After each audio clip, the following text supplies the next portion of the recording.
नमस्कार दोस्तों, कैसे हैं आप लोग। नोरा फतेही ने जैकलिन फर्नांडिस के ऊपर डेफेमेशन केस फाइल किया और ये क्रिमिनल डेफेमेशन का केस है।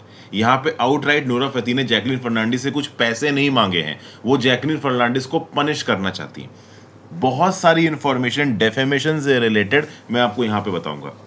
हुआ एक्चुअली में ये है कि जैकलिन फर्नांडिस को एक्यूज्ड बनाया है इन्फोर्समेंट डायरेक्टरेट ने सुकेश चंद्रशेखर वाले केस में। इस बात को लेकर जैकलिन फर्नांडिस को कुछ दिन जेल में भी रहना पड़ा, फिर इनको बेल मिल गई। Prevention of money laundering act के अंदर जो एपेलेट ट्राइब्यूनल है उसके सामने जब अपनी एफिडेविट सबमिट की जैकलिन फर्नांडिस में, तो उसमें जैकलिन फर्नांडिस ने ये बोला कि मैं अकेली एक्ट्रेस थोड़ी ना हूं जिसने सुकेश चंद्रशेखर से पैसे लिए हैं, नोरा फतेही ने भी पैसे लिए हैं, तो उसको आपने विटनेस बना रखा है, मुझे एक्यूज्ड क्यों बना रखा है। इन्फोर्समेंट डायरेक्टरेट की प्रिलिमिनरी इन्वेस्टिगेशन के हिसाब से सबमिट किया गया है कि जैकलिन फर्नांडिस इन्वेस्टिगेशन में कोऑपरेट नहीं कर रही थी, इन्होंने एविडेंस मिटाए हैं, शायद देश से भागने की भी कोशिश की है। तो बेसिकली इन्फोर्समेंट डायरेक्टरेट अभी के लिए इन्वेस्टिगेशन कर रहा है कि शायद जैकलिन फर्नांडिस को सुकेश चंद्रशेखर से पैसे लेते वक्त ये पता था कि सुकेश चंद्रशेखर पैसे कहां से लेके आ रहा है। तो कुछ इस रिस्पेक्ट में यहाँ पे इन्वेस्टिगेशन चल रही है ईडी की, उनकी कुछ फाइंडिंग्स होंगी, वो उनके इंटरनल पंचनामा वगैरह देख के ही पता चलेगी, उतना डीप में जाने की जरूरत नहीं है। तो इसीलिए इन्फोर्समेंट डायरेक्टरेट ने अपनी फाइंडिंग के हिसाब से जैकलिन फर्नांडिस को एक्यूज्ड बनाया है और नोरा फतेही को विटनेस बनाया है। अब इस बात को लेकर जैकलिन फर्नांडिस नाराज हो गई। अपीलेट ट्राइब्यूनल के सामने उन्होंने बोल दिया कि भाई मुझे एक्यूज्ड क्यों और नोरा फतेही को विटनेस क्यों, पैसे तो उन्होंने भी लिए हैं, 75 लाख रुपए और कोई एक कार है, लग्जरी कार। अब इस बात को लेकर नोरा फतेही ने क्रिमिनल डेफेमेशन ठोक दिया है किसके अगेंस्ट, जैकलिन फर्नांडिस के अगेंस्ट। अब यहां पे आपको दो सेक्शंस के बारे में जानना जरूरी है, section 499 of the Indian penal code, section 500 of the Indian penal code. और एक चीज होती है टॉर्ट लॉ।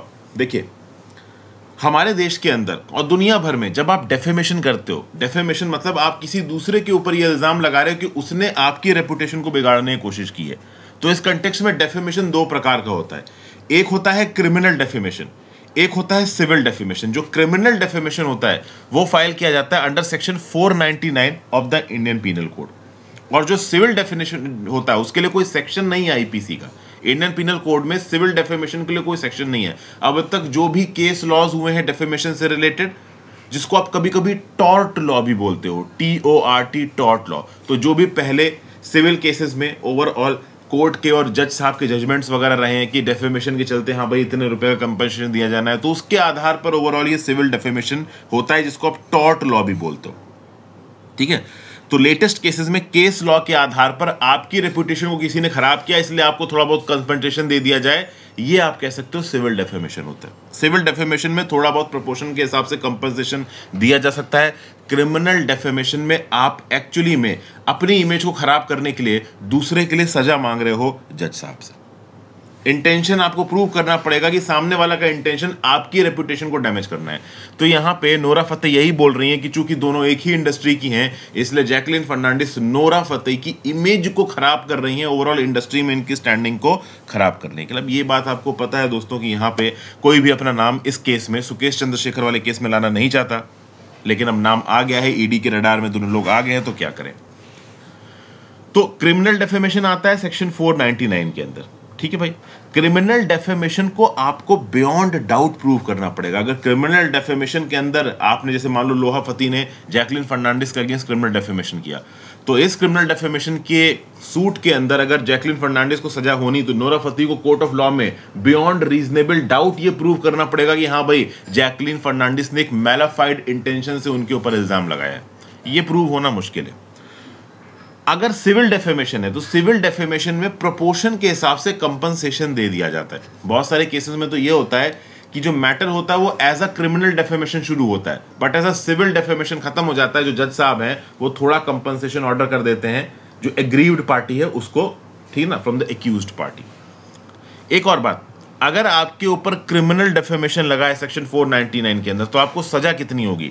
तो section 500 of the Indian penal code में क्रिमिनल डेफेमेशन के लिए जो सजा दे रखी है वो दे रखी है 2 साल की जेल या फाइन या दोनों।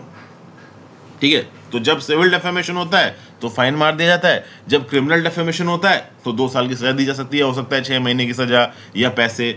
बेसिकली बहुत ही कम ऐसा देखा गया है कि क्रिमिनल डेफेमेशन में एक्चुअली में जेल हो किसी को। ज्यादातर केसेस में पैसे ही अवॉर्ड कर देती है कोर्ट, और कई केसेस में तो डेफेमेशन के केसेस को ऐसे ही खारिज कर दिया जाता है। डेफेमेशन को लेके सुप्रीम कोर्ट में एक अपील भी गई थी। तो सुब्रमण्यम स्वामी वर्सेस यूनियन ऑफ इंडिया 2014 के केस में क्रिमिनल डेफेमेशन लॉ सेक्शन 499 को कॉन्स्टिट्यूशनली वैलिड बताया था सुप्रीम कोर्ट ने।